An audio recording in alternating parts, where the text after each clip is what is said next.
Hi ಎಲ್ಲೋ ಎಲ್ರಿಗೂ ನಮಸ್ಕಾರ. ನಮ್ಮ ಚಾನಲ್ ಸಬ್ಸ್ಕ್ರೈಬ್ ಮಾಡಿ ಸಪೋರ್ಟ್ ಮಾಡಿ.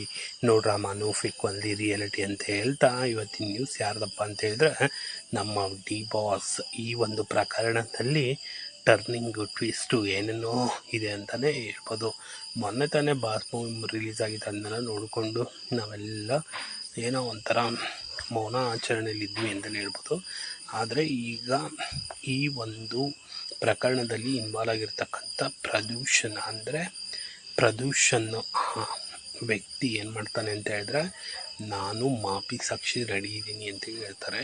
ಈ ಒಂದು ಸಂದರ್ಭದಲ್ಲಿ ಅವರನ್ನು ಕೋರ್ಟು ಮಾಪಿ ಸಾಕ್ಷಿಯನ್ನಾಗಿ ಪರಿಗಣಿಸುತ್ತೆ.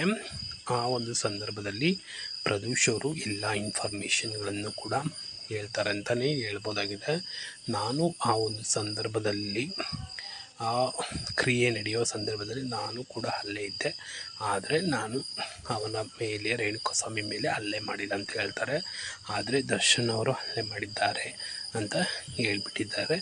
ಪ್ರತಿಯೊಂದು ಇಂಚಿಂಚು ಕೂಡ ಎಲ್ಲ ಹೇಳ್ಬಿಟ್ಟಿದ್ದಾರೆ ಅಂತಲೇ ಹೇಳ್ಬೋದಾಗಿದೆ. ಇದೇ ಒಂದು ಸಂದರ್ಭದಲ್ಲಿ ಈ ಒಂದು ಪ್ರಕರಣದಲ್ಲಿ ಇನ್ವಾಲ್ವ್ ಆಗಿರ್ತಕ್ಕಂಥ ಇನ್ನೊಬ್ಬ ವ್ಯಕ್ತಿ ಪುನೀತ್ ಅನ್ನೋರು ರಿಲೀಸ್ ಆಗಿಬಿಟ್ಟು ಅವ್ರ ಬೇಲ್ ಮೇಲೆ ಇರ್ತಾರೆ.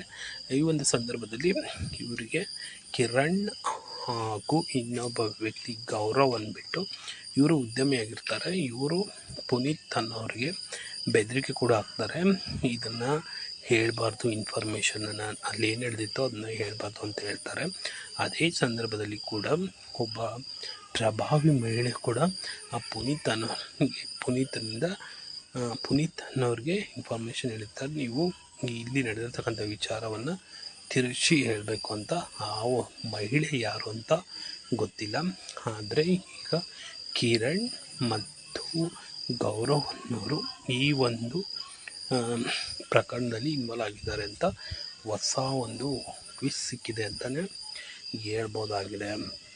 ಇದರಲ್ಲಿ ಪ್ರದೂಷ್ ಅವರು ಕೂಡ ಏನಂತ ಹೇಳ್ತಾರಪ್ಪ ಅಂತ ಹೇಳಿದ್ರೆ, ನಾನು ಯಾವುದೇ ಥರ ತೊಂದರೆ ಮಾಡಿಲ್ಲ, ಈ ಒಂದು ಪ್ರಕ್ರಿಯೆಯಲ್ಲಿ ನಾನು ಆ ಒಂದು ಪಟ್ಟಣಗೆರೆ ಶೆಡ್ಗೆ ಹೋಗಿದ್ದೆ ಅಂತ ಹೇಳ್ತಾರೆ. ಅಲ್ಲಿ ಹೇಳಿರ್ತಕ್ಕಂಥ ಏನು ವಿಷಯ ಹೇಳ್ತಾರಪ್ಪ ಅಂತ ಹೇಳಿದ್ರೆ, ಅವರು 59ನೇ CCH ಕೋರ್ಟ್ಗೆ ಅರ್ಜಿನ ಹಾಕಿರ್ತಾರೆ. ಅದೇ ಥರ ಕೂಡ ಡಿ ಬಾಸ್ ಕಂಪನಿ ಇರ್ತಾರೆ. ಪುನೀತ್ ಅವರ ಮೊಬೈಲ್ ರಿಟ್ರೀವ್ ಮಾಡಿದಾಗ ಅಲ್ಲಿ ಮಹಿಳೆಯ ಒಂದು ಇನ್ಫಾರ್ಮೇಷನ್ ಗೊತ್ತಾಗುತ್ತೆ. ಅಂದರೆ ಪ್ರದೂಷ್ ಅವರು ಏನಂತ ಹೇಳ್ತಾರಪ್ಪ ಅಂದರೆ, ಪಟ್ಟಣಗೆರೆ ಶೆಡ್ನಲ್ಲಿ ಪವಿತ್ರ ಗೌಡ, ದರ್ಶನ್ ಮತ್ತು ಇತರರು ಇದ್ದರು, ನಾನು ಅವ್ರನ್ನ ನೋಡಿದ್ದೇನೆ, ನಾನು ಆ ಒಂದು ಪ್ರಕ್ರಿಯೆಯನ್ನು ರೇಣುಕಾಸ್ವಾಮಿ ಹೊಡಿತಾರನ್ನು ತಡೆಯಲು ಪ್ರಯತ್ನಿಸಿದೆ ಎಂಬುದನ್ನು ಹೇಳ್ತಾನೆ. ಅದಕ್ಕೋಸ್ಕರ ಏನಪ್ಪ ಅಂತ ಹೇಳಿದ್ರೆ, ಕೋರ್ಟು ಇವರ ಒಂದು ಇನ್ಫಾರ್ಮೇಷನನ್ನು ಮನ್ನಿಸಿ ಮುಂದಿನ ಪ್ರಕ್ರಿಯೆ ಅಂದರೆ ಇದರಲ್ಲಿ ನ್ಯಾಯ ಏನಿದೆ ಅನ್ನೋದನ್ನು ಮುಂದಿನ ದಿನಗಳಲ್ಲಿ ಉಲ್ಲೇಖ ಮಾಡುತ್ತೆ ಅಂತಲೇ ಹೇಳಲಾಗಿದೆ. ಅದು ಏನೇ ಆಗಲಿ ಮತ್ತೆ 3 ಜನ ವ್ಯಕ್ತಿಗಳು ಈ ಒಂದು ಪ್ರಕರಣದಲ್ಲಿ ಇನ್ವಾಲ್ವ್ ಆಗಿದ್ದಾರೆ ಅಂತಲೇ ಹೇಳ್ಬೋದಾಗಿದೆ. ಆದರೆ ಆ ಪ್ರಭಾವಿ ಮಹಿಳೆ ರಿವೀಲ್ ಆಗಿಲ್ಲ ಅಂತಲೇ ಹೇಳ್ಬೋದು. ಆದರೆ ಇಬ್ಬರು ಅಂದರೆ ಕಿರಣ್ ಹಾಗೂ ಗೌರವ್ ಕೂಡ ಈ ಒಂದು ಪ್ರಕರಣದಲ್ಲಿ ಇನ್ವಾಲ್ವ್ ಆಗಿದ್ದಾರೆ ಅಂತಲೇ ಹೇಳ್ಬೋದಾಗಿದೆ. ಏನೇ ಆಗಲಿ ಇದು ಮುಂದಿನ ದಿನಗಳಲ್ಲಿ ಹೊರಬರುತ್ತೆ. ಇದು ಉಳ್ಕೊಳ್ಳೋದಿಲ್ಲ, ಗೌಪ್ಯವಾಗಿ ಉಳಿಯೋದಿಲ್ಲ ಅನ್ನೋದು ಹೇಳ್ತಾ ನ್ಯೂಸ್ ಮುಗಿಸ್ತೀನಿ. ನಮ್ಮ ಚಾನಲ್ ಸಬ್ಸ್ಕ್ರೈಬ್ ಮಾಡಿ ಸಪೋರ್ಟ್ ಮಾಡಿ. ನೋಡ್ರಿ ಫೇಕ್ ವಾಲಿ ರಿಯಾಲಿಟಿ. Thank you.